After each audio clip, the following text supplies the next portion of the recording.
the extent of knowledge. Okay, thanks a lot, everybody.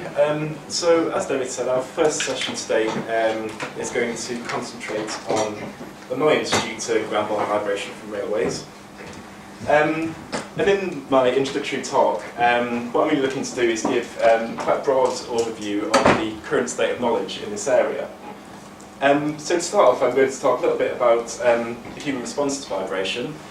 So what is annoyance? Why is it widely used? I'm going to talk about how we can measure annoyance in terms of social surveys and the metrics which we can derive from those measurements. Then I'm going to talk a little bit about exposure to vibration. So what are the important features of vibration that we need to quantify in terms of human perception? How can we measure vibration? And what descriptors can we derive from these measurements? Finally, we're going to talk a little bit about what is the currently available evidence for a relationship between vibration exposure and annoyance in residential environments. And finally, just touch broadly on what are the current guidance documents available and show the differences between those. So we're going to start off talking a little bit about response to vibration. So the concept of annoyance is widely used in studies into the effects of environmental stresses on humans. And this concept has been defined in a paper by Gusky in 1999 as a negative evaluation of all environmental conditions. So as such, annoyance is quite a broad kind of catch-all concept which may relate to many different things, such as a person's emotional response to a stressor, how the stressor disturbs people's activities, such as perhaps communication or watching television, and also people's attitudinal response to a source. Now, as annoyance is quite a broad catch-all concept, it's proved to be quite useful in terms of policy for expressing how what impact an environmental stressor is having upon the populace. Now, decades of research have gone into developing relationships to describe the impacts of environmental noise. And this has led to pretty much internationally accepted exposure-response relationships from which you can predict, say, the proportion of highly annoyed people for a given level of noise exposure. And this has been achieved through the harmonisation of a large number of field surveys. As I say, the annoyance in this case has been measured through social surveys. Now, for asking about noise annoyance, there are standardised questions which are outlined in ISO 15666 and standardised response scales. However, the same can't be said for the measurement of annoyance due to vibration, with the exception of the Nord test method from Norway. And it's our position that in the guidance document we would hope to perhaps outline the different ways we could ask about annoyance and the relative merits and perhaps cons of the different response scales, which is perhaps something that we can discuss later. In terms of what metrics we can derive from these social survey data, percentile-based metrics have arisen as a kind of de facto standard in these kind of surveys. So in noise annoyance, percent highly annoyed is quite often reported, which looks at the proportion of respondents expressing annoyance in the upper 28% of the response scale. It's also been suggested in, particularly in the EU position paper on dose response relationships for noise, that percent annoyed is also reported, just looking at respondents marking in the upper 50% of the response scale. So again, hopefully later on we can have some sort of discussion about which metrics would be useful to report in the guidance documents in terms of how we're showing exposure-response relationships. So we're now going to talk a little bit about vibration exposure. Now, the human perception of vibration is dependent on a number of features of the vibration exposure, namely the amplitude, perhaps the duration of the exposure, characteristics of the envelope, so is the exposure impulsive or is it constant, and also the frequency content. Now, the difficulty we have is now expressing all of these different facets into a single figure descriptor of vibration from which we can derive exposure-response relationships. Now, if you look at all of the guidance and standards out there, you can boil it down to really there being three main types of descriptor which are advised. Firstly, we have energy equivalent type descriptors, so that would be perhaps something like a root mean squared over a 24-hour period. We have running maximum RMS type descriptors, which usually would perhaps have time constants of 1 second or 125 milliseconds, and that might be a maximum value over a day, over a week. And we also have the vibration dose value, which is used in the United Kingdom, which is a cumulative measure of vibration dose. Now obviously it's quite a contentious issue as to which is the most appropriate descriptor, but hopefully we can have some discussion about that later on today, and which of these descriptors it's useful for us to be expressing our final relationships in the guidance document. Similarly to the descriptors, there are a number of different frequency weightings which are suggested in different standards in different countries. This just shows 4 different ones which we can pick from. So we have WB weighting, which is for vibration in the vertical direction. We have a WM weighting, which is not dependent on direction. We have a WD weighting, which is for the horizontal direction.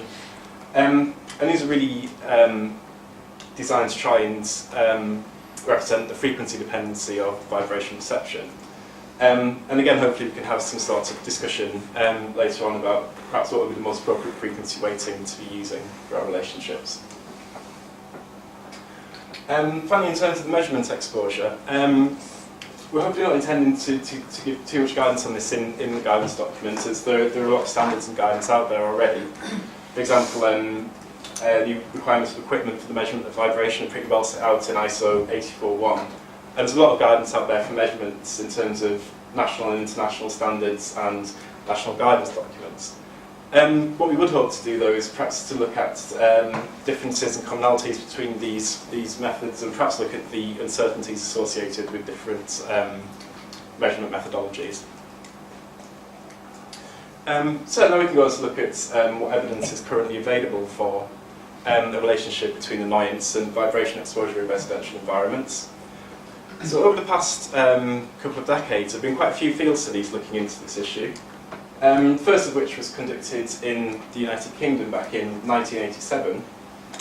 This is a field survey which conducted social surveys with respondents living close to railway lines in Scotland. So 459 social surveys were conducted, and this was complemented with 52 measurements. I think these were 24-hour measurements within respondents' houses. And in this study, a number of different metrics were looked at. However, none of these were found to be appropriate measures for a relationship with annoyance. But what was expressed was the number of respondents saying that they're not at all annoyed as a function of the number of trains over a 24-hour period. There have been a number of studies conducted in Sweden, first of which was in 1996. Now, the explicit aim of this study wasn't to derive a relationship between vibration and vibration annoyance, but it was to look at what the presence of vibration would do to the response to noise exposure. So the sample in this study was split up into 2 areas, one with low vibration exposure, one with high vibration exposure. And what was found was that the residents that were exposed to high levels of vibration had a much stronger annoyance response to noise. So this shows really that that along with vibration, noise should also be considered in the response. Similarly, a field study in Germany went to drive relationships with the KB type descriptors that are recommended in the DIN standard, and also I think the vibration dose value from the UK. There's also a large-scale field study conducted in Norway by Ronnie here. And this again succeeded in deriving exposure-response relationships for, this is mixed road and rail, I believe this is the main one. And again, the vibration exposure was, in this case, derived via a semi-empirical model. Again, in Japan, relationships have been derived for conventional railways and high-speed railways. In the United States and Canada, again, relationships have been derived for vibration and ground-borne noise. In the UK, the University of Salford have derived exposure-response relationships for both railway and the construction of light rail systems. And finally, a more recent field survey in Sweden has again derived relationships for annoyance. So if we take all these studies into context, it does seem clear that there is a relationship between vibration exposure and annoyance. However, there's a lot of difficulties in trying to bring all of these studies together. Mainly because of firstly, the different descriptors and the different weightings that are used in the studies. This makes it very difficult to compare the results. There's also differences in the way vibration exposure was measured, or perhaps modelled in some cases. And also most of the data available is mixed rail, and there is evidence of differences between response to freights and passenger trains, and also high-speed rail. So following my talk, all of these data have been brought together by Cargo Vibes, which Stephen's going to talk about a little after my talk, to try and bring all these data into a common metric and derive an exposure response curve in terms of all the available evidence. So we have succeeded in doing that. As I say, Stephen's going to talk a little bit more about that in a couple of minutes. So similarly to what evidence is currently available, if we look at all of the different assessment methods which are available for assessing vibration, we'll see there are also a lot of differences between the methods which are available. For example, the DIN standard in Germany is used quite often in continental Europe, so this suggests a maximum type descriptor to begin with, and if that value is exceeded, then we'll look at an average type descriptor over the day. And similarly, there's some guidance in the United Kingdom about the probability of adverse comment, but this time this is based on the vibration dose value. And similarly, so in a recent project, the Crossrail project in the UK, this advocated an assessment method where we look at assessing vibration if the increase in vibration was over 40%.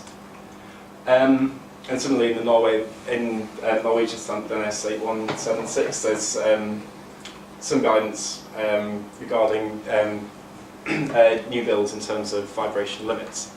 Now this list isn't supposed to be exhaustive, but it's just supposed to really highlight that you go from country to country and there's a lot of different assessment methods. So hopefully what we'll be looking to do in the guide is to see how these different assessment methods relate to current scientific knowledge in terms of the meta-analysis which has been conducted. So in summary, we've seen that annoyance is really quite a broad concept, which is quite useful for policymakers to assess the impact of environmental stresses. We've seen that there is a clear relationship between annoyance due to vibration and vibration exposure. However, we have seen that the evaluation methods and descriptors can differ from country to country, making the comparison of results between different countries very difficult. However, as we'll hear in a moment from Steen, meta-analysis from TMO has succeeded in deriving an exposure-response relationship from many previous studies. So thanks a lot for your attention, and I'll pass you over to Steen.